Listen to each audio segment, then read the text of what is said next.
Friends, almost all my life I have worked in NGOs. Even in a brief window of period where I worked for money, I worked with an NGO only. So I know NGOs. They are not certainly they are not profit motive.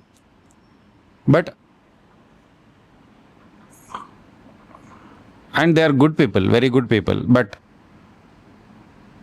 good people need to be accountable too. The problem with our culture and quasi education is that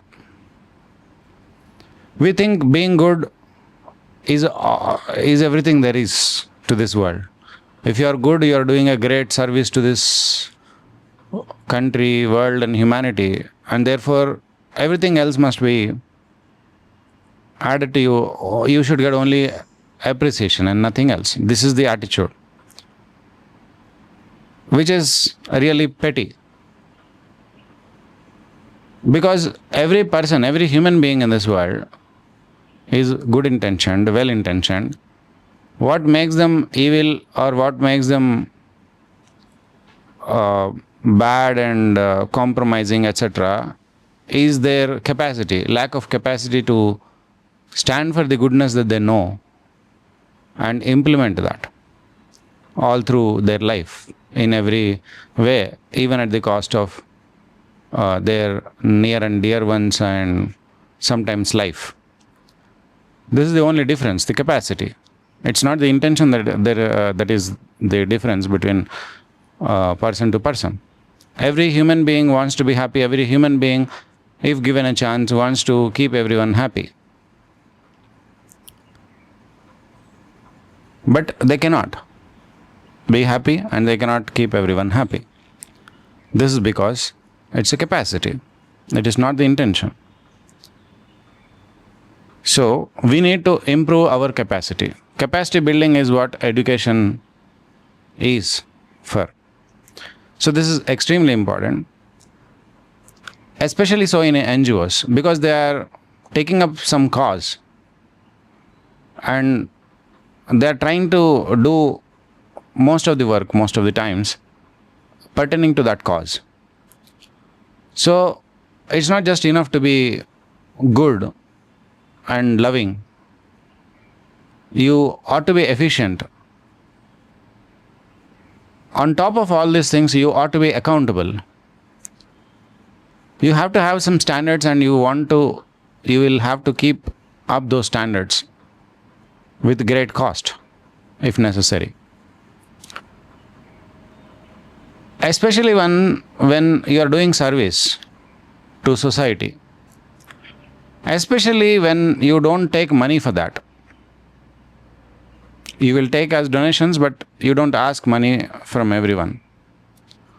You appreciate yourself so much that you think whatever you do,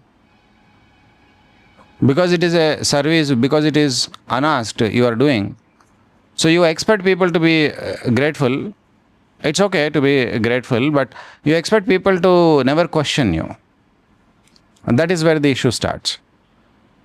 You should understand, whenever you are working with public, you ought to be accountable to something. There must be some check all the time. You are saying your conscience is your check. Fine. But when the other person's conscience is asking some questions, answer them.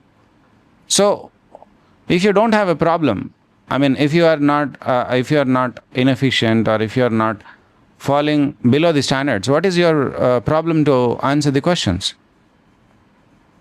Legitimate questions, reasonable questions, questions that are asked publicly. You should be able to answer all of them, right? So, I disapprove and I am quite disappointed with people working in NGOs. They are good people, definitely. But when they think and feel they don't have to be accountable to public, that is when the issue starts. Because sometimes, unbeknownst to you, you would be harming the public in some ways. So that can be brought to you only by questioning. only by making you think, asking you something. See, any question, if you are taking it as an offense to you, you will never improve. All questions come to